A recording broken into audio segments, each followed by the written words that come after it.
ಸರ್ಕಾರಿ ಹಿರಿಯ ಪ್ರಾಥಮಿಕ ಶಾಲೆ ಬೂಸಣಗಿ ಶಾಲೆಯಲ್ಲಿ MSW ವಿದ್ಯಾರ್ಥಿಗಳು ನಮ್ಮೂರ ಶಾಲೆಯಲ್ಲಿ 3 ದಿನ ತಂಗಿ ಅವರ ಮಾರ್ಗದರ್ಶನದಂತೆ ನಮ್ಮೂರ ಶಾಲೆಯ ಮಕ್ಕಳು ಸ್ವಚ್ಛ ಭಾರತ್ ಅಭಿಯಾನದಡಿ ಪ್ಲಾಸ್ಟಿಕ್ ಮುಕ್ತ ಬೂಸಣಗಿ ಗ್ರಾಮ ನಿರ್ಮಿಸುವಲ್ಲಿ ಕ್ರಮ ಕೈಗೊಂಡಿದ್ದಾರೆ. ಅದು ಹೇಗೆಂದರೆ, ಗ್ರಾಮಸ್ಥರ ಮನೆ ಮನೆಗೆ ಭೇಟಿ ನೀಡಿ ಒಂದು ರಟ್ಟಿನ ಡಬ್ಬವನ್ನು ತಯಾರಿಸಿ ಬಳಕೆ ಕಡಿಮೆ ಮಾಡಿ ಮರುಬಳಕೆ ಹೆಚ್ಚು ಮಾಡಿ ಎನ್ನುವಂತಹ ಸ್ಲೋಗನ್ ಆಧಾರಿತವಾಗಿ ಆ ಪ್ಲಾಸ್ಟಿಕ್ ಡಬ್ಬಿಯಲ್ಲಿ ತಮ್ಮ ಮನೆಯಲ್ಲಿ ಬಳಸದೇ ಉಳಿದಿರ್ತಕ್ಕಂತಹ ಪ್ಲಾಸ್ಟಿಕ್ ಡಬ್ಬಿಗಳನ್ನು, ಪ್ಲಾಸ್ಟಿಕ್ ಚೀಲಗಳನ್ನು ಆ ಬಾಕ್ಸ್ನಲ್ಲಿ ತಂದು ಹಾಕಬೇಕು. ಹಾಕಿದ್ದಕ್ಕಾಗಿ ಒಂದು ಸಣ್ಣ ಚೀಟಿಯನ್ನು ನೀಡಿ ಆ ಚೀಟಿಯೊಂದಿಗೆ 1 kg ಪ್ಲಾಸ್ಟಿಕ್ಕಿಗೆ ₹1 ಅನ್ನುವ ರೀತಿಯಲ್ಲಿ ಆ ಪ್ಲಾಸ್ಟಿಕ್ ಸಂಗ್ರಹವನ್ನು ಮಾಡಿದ್ದಾರೆ.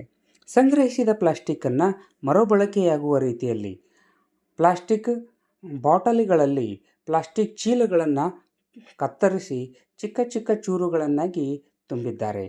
ಇದರಿಂದ ಅತಿ ಕಡಿಮೆ ಸ್ಥಳದಲ್ಲಿ ಅತಿ ಹೆಚ್ಚು ತ್ಯಾಜ್ಯವನ್ನು ಸಂಗ್ರಹಿಸಿದಂತಾಗುತ್ತದೆ. ಅದೇ ರೀತಿಯಾಗಿ ಈ ಪ್ಲಾಸ್ಟಿಕ್ ಡಬ್ಬಿಗಳನ್ನು ಬಳಸಿಕೊಂಡು ಒಂದು ಟೇಬಲ್ ರೂಪದ ಆಕೃತಿಯನ್ನು ತಯಾರಿಸಿದ್ದಾರೆ. ಬೇರೆ ಬೇರೆ ಆಕೃತಿಗಳನ್ನು ತಯಾರಿಸಿದ್ದಾರೆ.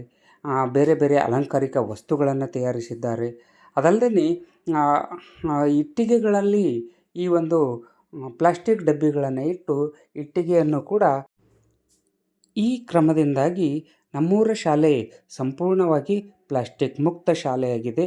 ಅದೇ ರೀತಿಯಾಗಿ ನಮ್ಮ ಗ್ರಾಮವನ್ನು ಕೂಡ ಪ್ಲಾಸ್ಟಿಕ್ ಮುಕ್ತ ಗ್ರಾಮವನ್ನಾಗಿಸುವಲ್ಲಿ ನಮ್ಮ ಶಾಲೆಯ ಮಕ್ಕಳು ಬಹಳಷ್ಟು ಉತ್ಸಾಹದಿಂದ ಬಹಳಷ್ಟು ವಿನಯವಾಗಿ ಗ್ರಾಮದ ಜನರೊಂದಿಗೆ ಮಾತನಾಡಿ ಪ್ಲಾಸ್ಟಿಕ್ ಬಳಕೆ ನಿಷೇಧಿಸಿ, ಪ್ಲಾಸ್ಟಿಕ್ ನಮ್ಮ ದೇಶಕ್ಕೆ ನಮ್ಮ ಭೂಮಿಗೆ ಕಂಟಕಪ್ರಾಯವಾಗಿದೆ, ಆದ್ದರಿಂದ ಪ್ಲಾಸ್ಟಿಕ್ ಬಳಕೆಯನ್ನು ಕಡಿಮೆ ಮಾಡಿ ಕಾಗದದ ಚೀಲಗಳನ್ನು ಅಥವಾ ಬಟ್ಟೆ ಚೀಲಗಳನ್ನು ಬಳಕೆ ಮಾಡಿ, ಆದಷ್ಟು ಪ್ಲಾಸ್ಟಿಕ್ಗಳನ್ನು ಬಳಕೆ ಕಡಿಮೆ ಮಾಡಿ, ಬಳಸಿರ್ತಕ್ಕಂಥ ಪ್ಲಾಸ್ಟಿಕ್ಗಳನ್ನು ಅತಿ ಹೆಚ್ಚು ಬಾರಿ ಬಳಕೆ ಮಾಡುವುದರಿಂದ ಆ ಪ್ಲಾಸ್ಟಿಕ್ನಲ್ಲಿ ಆಗುವಂತಹ ತೊಂದರೆಗಳಿಂದ ನಾವು ಮುಕ್ತಿ ಹೊಂದೋಣ.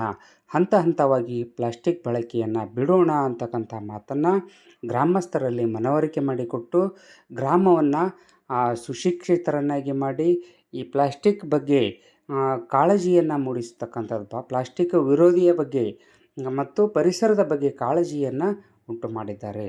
ಈ ಪ್ಲಾಸ್ಟಿಕ್ ಡಬ್ಬಿಗಳಲ್ಲಿ ಗಿಡಗಳನ್ನು ನೆಡುವುದರ ಮೂಲಕ ಪರಿಸರದ ಬಗ್ಗೆ ಪ್ರೇಮವನ್ನು ವ್ಯಕ್ತಪಡಿಸಿದ್ದಾರೆ.